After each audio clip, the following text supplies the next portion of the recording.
په پېښور کې یو شمېر کتاب پلورونکي ادعا کوي چې د کتابونو بازار په ټپه ولاړ دی او څوک د کتاب نوم هم نه اخلي. پښتو ادب کې خاکه لیکوال ایاز الله ترکزي AVR ته وویل نن سبا پېښور کې کتاب او کتاب لوستو سره د خلکو مینه کمه شوې ده. هغه وایي له کلونو راهیسې د پښتو ادب ډېرې کتابخانې دلته وې، خو افسوس دا دی چې اوس یوه هم نشته.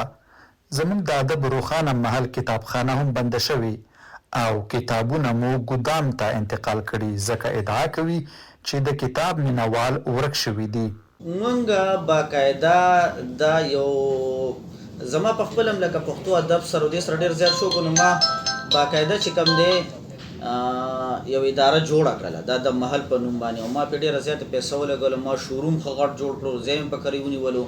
هغې له ما د لکونو روپو چې کوم دی پبلیشنګ وکړو، کتابونه مې له د پښتو چاپ کړله او هغه مې هر څه باقاعده دغه کړه او ملګري به راتللم او دومره دغه پکې ما وکړلو چې یوه اداره چېرته په 50% باندې اخستونکي له کتاب نه ورکوي او ما دغه وکړو چې یاره کتاب کې د زما هغه شان ګټه نه وي، خو کم از کم چې دا کتاب په دې پښتنو کې د شعور او د رواج یو عام شي.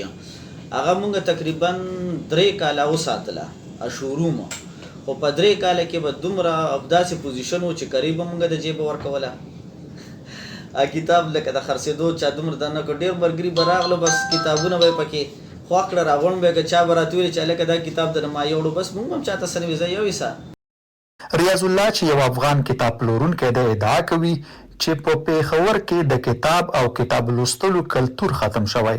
هغه وایي زما 2 کتابخانې وي او ما کتابونه چاپول، خو کله چې پاکستان افغان کډوال افغانستان ته ولېږل نو په پېښور کې حالات بدل شوي او په ټوکو یې موږ ټول کتابونه په کباړ کې خرڅ کړل. د کار روزګار د نشتوالي له امله د کتاب نوم هم څوک نه اخلي. سره په هغه ټیم کې سیاسي کتابونه، فرهنګي کتابونه، د ګرامر کتابونه، انګلیش مقالې او چې څومره مجلې وي ټوله باید د کتابونو چاپول به هم افغانستان ته لېږل. خو بدبختانه چې هغه افغانستان چې کوم خلک تلل حالات خراب شو پېښور کې، نو موږ کتابخانې ختمې کړې او ټول بر افغانستان ته کتابونه بس انتقال کړل او سم دلته کباړ ته ورکړه. نو کتابخانې موږ باندې همداسې پاتې شوې نو هغې کې بیا د هغې د وجې دلته کتابخانو کې دغه شروع کړه، سټېشنري کاروبار هم شروع کړه، فوټو سټیټ شو، پرنټ شو، ایزي روډ شو.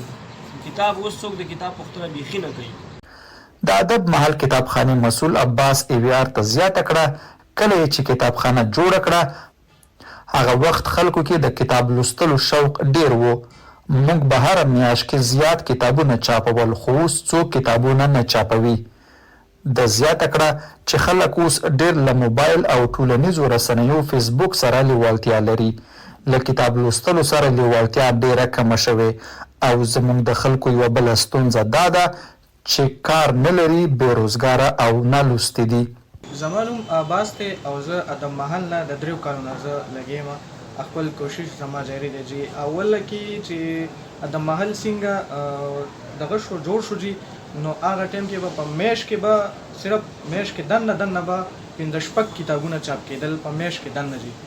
او اوس چې مونږ ادب محل شوروم ته کنورټ کو، ګودامونو ته هم کنورټ کو جي، نو دې ټایم کې اوس 15 میاشتې بعد یو کتاب چاپ کېږي. نو جي د پښتو د ژبې د کتاب مینوالو هغه ویلیو دومره نه وه پیله چې څومره وه. اوس جی مونږ خو خپل ادب محل چې کوم یو سټي ټاور کې وو هغه مونږ ختم کړی دی، هغه مونږ ګودامونو ته راشفټ کړی دی. جی پېښور یو وخت د پښتو ادب مرکز و، د کتابونو زیات دوکانونه پکې وو او د پښتو رسالې او اخبارونه پکې چاپېدل، خو اوس ادعا کېږي چې دغه فرهنګي فعالیتونه ډېر کم شوي دي.